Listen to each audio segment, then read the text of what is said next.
Buenos días. Estoy llegando a tientas, aquí a Radio La Lumbrera, porque hay una densa vaguada costera en el Gran Valparaíso, que tiene una visibilidad pero muy reducida.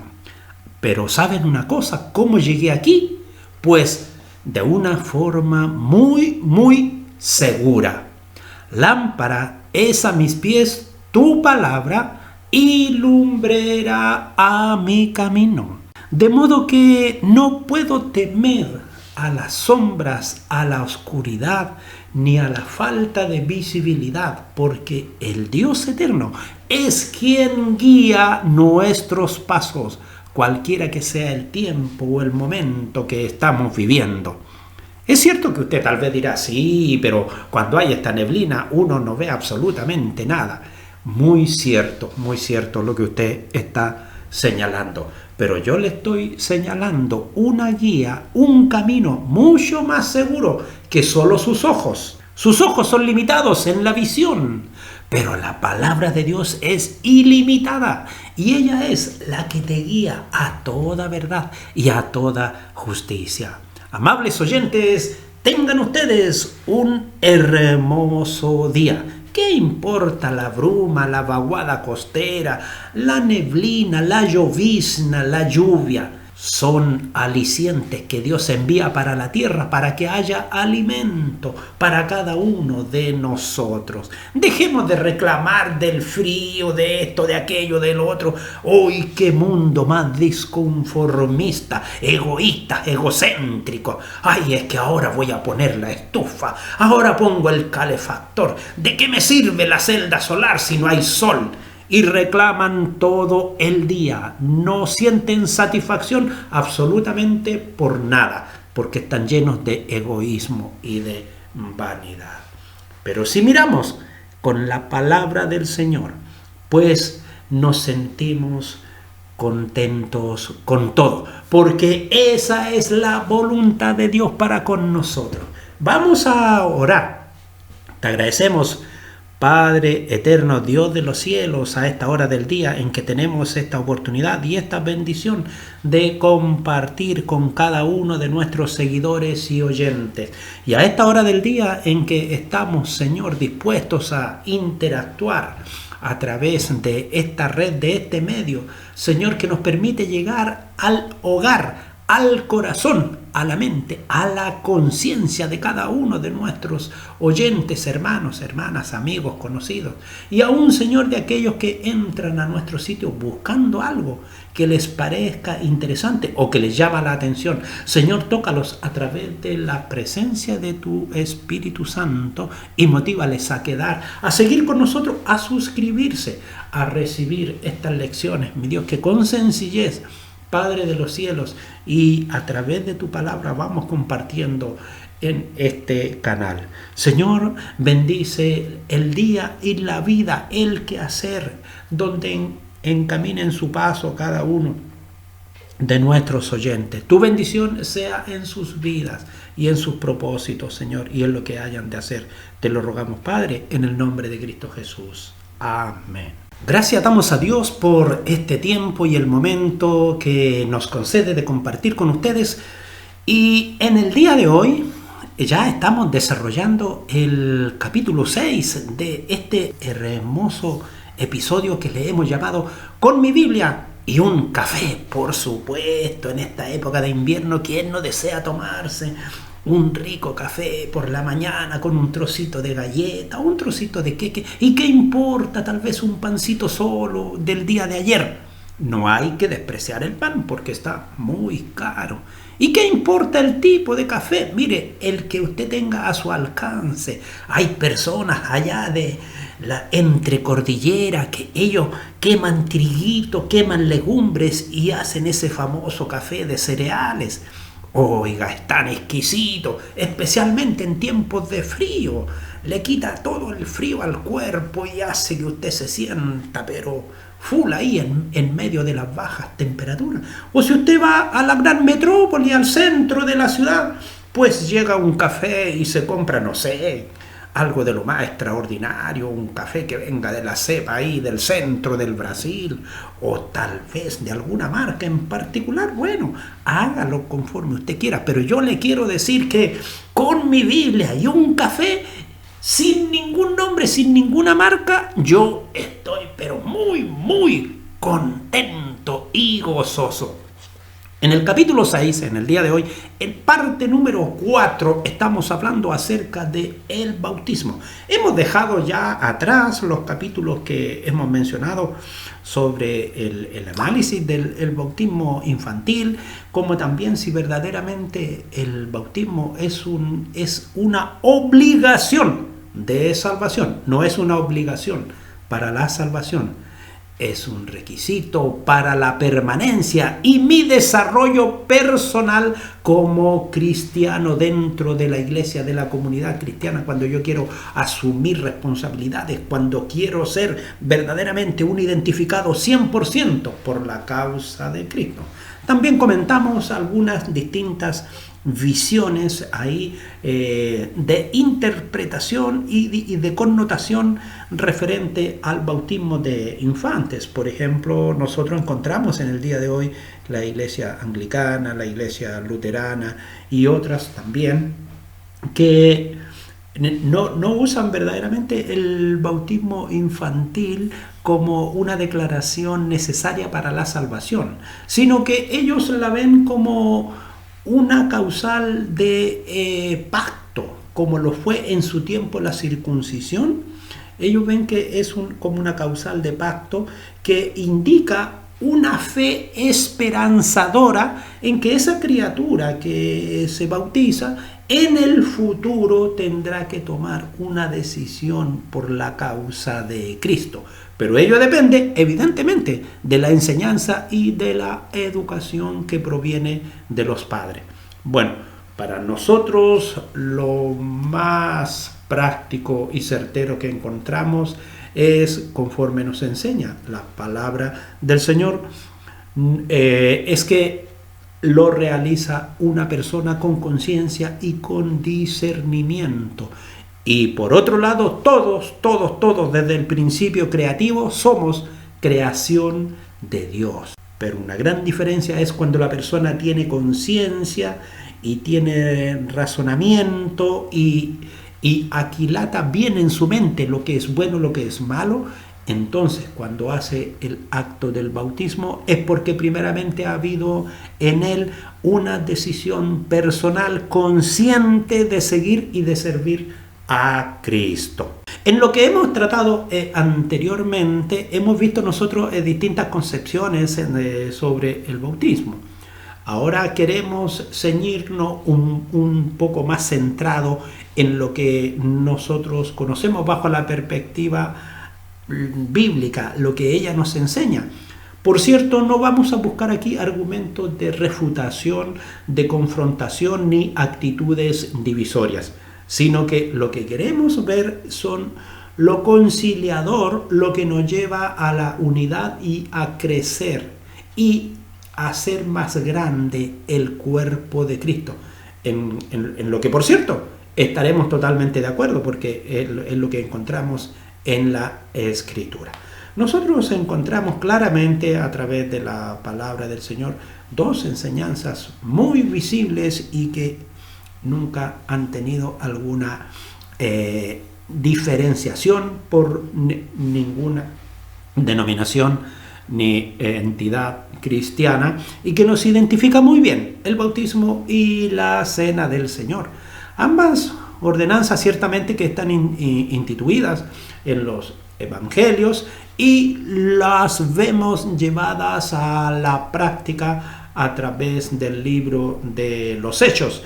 Y por cierto, muy bien explicada a través de la mano y de la pluma inspirada a través del Espíritu Santo del apóstol Pablo en sus epístolas.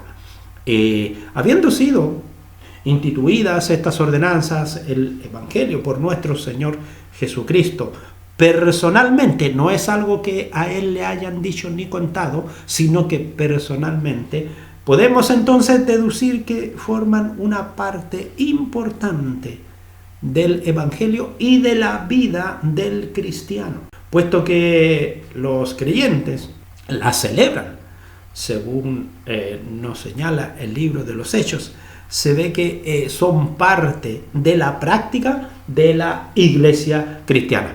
Por ser explicada a través de las epístolas, encontramos en ella que están destinadas a continuar en medio de la iglesia, dándose a conocer entre los creyentes hasta el fin de los tiempos. ¿Hasta cuándo? Hasta cuando el Señor Jesucristo venga por su iglesia, continuaremos haciendo y practicando estas dos grandes ordenanzas, el bautismo y la cena del Señor. Es cierto que hay muchas diferencias en las tradiciones eclesiásticas. Por supuesto, hay diferencia entre la opinión que en el principio de los siglos tenía la iglesia primitiva, la forma y la práctica de hacerlo. Y también hay diferencia en lo que ha ido sucediendo con el correr de los siglos y cómo ha llegado finalmente a nosotros esta práctica. Recordemos, cuando examinamos la historia de la iglesia, vemos una posición en la iglesia occidental, otra posición en la iglesia oriental. Luego viene el tiempo de la Reforma y ahí emerge para el cristianismo auténtico evangélico, al trasluz de la escritura de la palabra del Señor, otra posición, y en la que nosotros pensamos que no es contra la tradición, porque muchas cosas a veces se hacen por la tradición, sino que nosotros las vemos a través de la escritura y no por tradiciones eclesiásticas.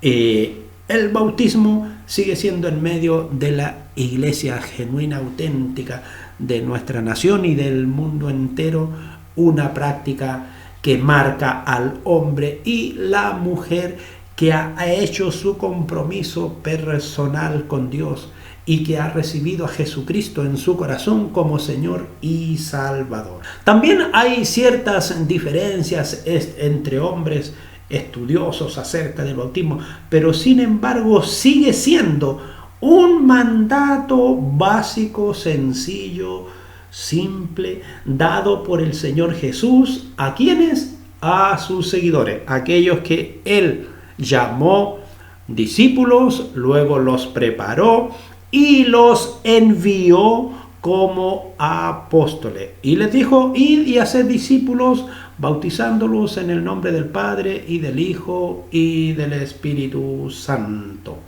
Eso lo encontramos en Mateo 28, 19. Luego señala que los creyentes, los que creyeren, deben ser bautizados, y eso lo encontramos en Marcos 16, 16. Los primeros cristianos recibieron esta enseñanza del bautismo y la practicaron con regularidad. Y aquí es donde encontramos una gran cantidad de referencias. ¿Dónde? En el libro de la práctica cristiana, el libro de los Hechos, partiendo capítulo 2, 38, verso 41 también, capítulo 8, 12, también el 36 al 39, capítulo 9, 18, capítulo 10, 47, 16, 15, capítulo 18, 8, capítulo 22, 16, y así podemos seguir nombrando. Y por cierto, ¿qué es lo que indica el bautismo en un creyente? Es su primer paso visible de su obediencia al servicio de Dios. Porque si bien es cierto, el recibir a Cristo como su Señor y Salvador es una experiencia interior que ocurre en la mente, en la conciencia, en el pensamiento de todo hombre y de toda mujer que tiene su encuentro personal con Cristo, pero todavía no vemos nada visible respecto a aquello que fue hecho espiritualmente. Lo visible lo encontramos en este primer paso de obediencia, en el bautismo. Los nuevos creyentes a menudo, en aquel tiempo de la iglesia primitiva, quedaban expuestos a la persecución y se habían convertido en cristianos y estaban dispuestos a tomar este paso de identificación pública en respuesta al mandato de aquel a quien confesaban como Señor y Salvador. Mire, hay procesos que las personas comúnmente no conocen. Por ejemplo, cuando las personas se enlistan en una organización militar, ellos se visten con una determinada ropa y tienen un determinado nombre.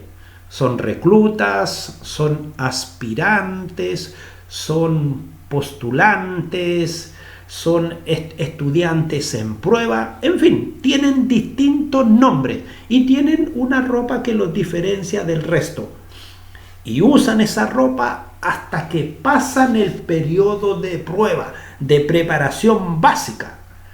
Y usan por primera vez sus uniformes cuando ellos ya han hecho el juramento de servicio. Nosotros examinamos a través de la palabra del Señor.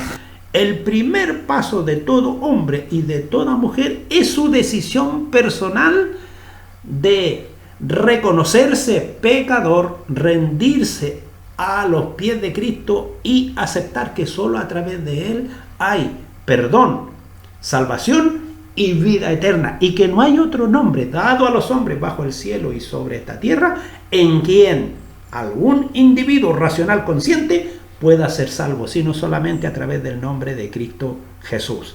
Y todo ese proceso que yo le acabo de describir lo podríamos comparar al tiempo de preparación básica del recluta, del aspirante, en que tiene un uniforme provisorio, una ropa que después que se la saca no la va a volver a usar nunca más. ¿Y cuándo cambia de uniforme? Cuando él hace el juramento a la bandera. Y cuando él dice que va a rendir hasta su vida, si fuese necesario. No dice que él la va a andar exponiendo, no, si fuese necesario. Si en algún momento se requiere que por su intervención tenga que morir, está dispuesto a hacerlo. Eso es lo que significa el bautismo para todo hombre y toda mujer. Su marca visible ante la sociedad, ante la comunidad, que él tuvo una preparación, un encuentro con Cristo, pero ahora lo está mostrando públicamente, y desde ahí en adelante esta persona es seria y es segura y es un miembro más del cuerpo de Cristo, y es una persona, un hombre o una mujer que va a intervenir en la consecución, en la propagación del evangelio, y va a ser un miembro activo dentro de su congregación. Bueno, hay que agregar que hay muchos bautizados y son muy flojos dentro de las congregaciones. Eso no lo podemos negar. Pero lo que realmente Dios quiere de cada uno de nosotros es que podamos ser como estos aspirantes, como estos reclutas, como estos principiantes, como estos alumnos en práctica que han recibido a Jesucristo en su vida y ahora quieren sellar su compromiso a través del cumplimiento obediente a la ordenanza del bautismo. Como bien decíamos, el bautismo es una ordenanza establecida por el mismo Señor Jesucristo, pero tanto su significado como su simbolismo han sido muchas veces alterados con el correr del tiempo, con las personas que emergen en medio de la sociedad y se dan y se describen como grandes estudiosos y se llaman doctores y letrados en la ley, y poco menos que no hacen temblar a la sociedad porque se creen ellos los únicos y dignos representantes del mensaje divino para el resto de la humanidad. Pero lo cierto es que la Escritura señala que en primer lugar los primeros y únicos y afortunados receptores del mensaje divino fueron los judíos. Y de ello salió la palabra para el resto de nosotros, para el mundo. Ahora, si nosotros miramos la práctica del bautismo en los tiempos de nuestro Señor Jesucristo, en medio del pueblo judío tenía una connotación distinta, porque era un ritual de purificación. Y eso lo encontramos allí en Éxodo 29, 4 y también en el 30 del 18 al 21, en Levítico 8 y también en Levítico 11 del 24 al 28.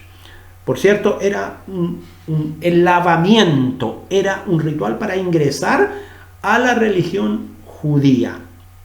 Era como una identidad para ellos. Las personas nacidas fuera del judaísmo se sometían al bautismo de prosélitos. Sin embargo, en la venida de nuestro Señor Jesucristo, Él le dio un nuevo significado que se perpetuó a lo largo y permanece en todo el Nuevo Testamento, desde el versículo 1 de Mateo hasta el último versículo del capítulo 22 de Apocalipsis. De modo que el Señor Jesús abrió esta brecha que había solo para una determinada nación, para el mundo entero. No se trata de un rito religioso, ni de un acto que limpie del pecado, o de un requisito para la salvación, sino de un acto de obediencia a la palabra de Dios y de una manifestación pública de la fe en Jesucristo. Repito esto, es un acto de obediencia a la palabra de Dios y de una manifestación pública de fe en Jesucristo. Bíblicamente tenemos que decir que Juan el Bautista fue quien comenzó utilizando el bautismo como una marca o símbolo de pureza delante de la ley. El bautismo de Juan era un llamado al arrepentimiento para perdón de pecado, y el hecho de que la gente se bautizara representaba la limpieza de sus malas obras, pero no significaba de ninguna forma una regeneración. Y eso lo encontramos en Marcos 1 del 4 al 5. Sin embargo, el bautismo de la iglesia no era el mismo. Por ello que encontramos nosotros en el libro de los Hechos, en el capítulo 19, del versículo 3 al 9, que allí habían seguidores de Juan que se habían bautizado en el bautismo de Juan y se bautizaron nuevamente cuando entendieron la gran diferencia que había entre arrepentirse como judío a verdaderamente abrazar el cristianismo. El bautismo de Juan, tal como lo hemos señalado, solo tenía que ver con una preparación de la nación para el reino del Mesías. Pero Juan no bautizaba a aquellos que no estuvieran dispuestos a arrepentirse de sus pecados y de sus malas obras, como demostración de esa preparación. Así lo encontramos en Lucas capítulo 3, del versículo 1 al 18. Hay una serie de preguntas que surgen cuando se habla sobre el bautismo. Y bueno, aquí tenemos que señalar que muchas de ellas son, en primer lugar, por una falta de información correcta y adecuada. Y otra, mayoritariamente, por la falta de interpretación bíblica. Ahora, esto implica una responsabilidad, no solo de parte de quien enseña, sino que asimismo también de parte del creyente, en aceptar las enseñanzas y en obedecer el mandato de Dios. Porque mire, una de las grandes falencias del mundo cristiano evangélico es precisamente que muchos se quedan ahí en el paso de conversión, del llamamiento, de la confesión, de haber recibido el perdón de los pecados, y de ahí nunca más se acuerdan de la Biblia. Solo la toman y la abren cuando el predicador dice: hoy día vamos a leer en Lucas capítulo tanto, en Mateo tanto y en Apocalipsis tanto. Hay algunos que ni siquiera conocen todos los libros de la Biblia. Pues entonces, a raíz de esa ignorancia, vanamente se puede entender lo que enseña la Escritura sobre las ordenanzas. Ahora bien, para poder entender las preguntas que nos podemos plantear referente al bautismo, es necesario estudiar su significado, su simbolismo, lo que ello implica en la vida del creyente y su identificación de acuerdo a la enseñanza escritural. Como así también el deber de que tienen todos los creyentes que han sido regenerados por la obra del Espíritu Santo y han sido bendecidos con la salvación. El estudio ahora del bautismo desde la perspectiva de la palabra nos da razones por las que debe ser bautizada la persona que ha creído en Cristo, y al mismo tiempo nos ayuda a refutar a aquellos que lo niegan. Hay pasajes de la Escritura que nos señalan claramente el bautismo del creyente. Y antes de desarrollar el tema en esta ocasión, vamos a mencionar también otros usos que tiene la palabra bautismo dentro del contexto bíblico. Por ejemplo, un punto número 1, se usaba en el tiempo del mundo hebreo, del pueblo judío, como una purificación ceremonial. Y en el Antiguo Testamento señala claramente que los sacerdotes eran purificados de esta manera. Éxodo 29:4, capítulo 30 del 18 al 21 y Levíticos 11 del 24 al 25. Número 19 del 18 al 21. De igual manera también señala que las vasijas para alimentos y bebidas se lavaban así y se sumergían también las manos ceremonialmente antes de comer. Señala también los prosélitos que eran convertidos de entre los gentiles eran también lavados o bautizados para limpiarlos de su contaminación. Eso es en base a la purificación ceremonial.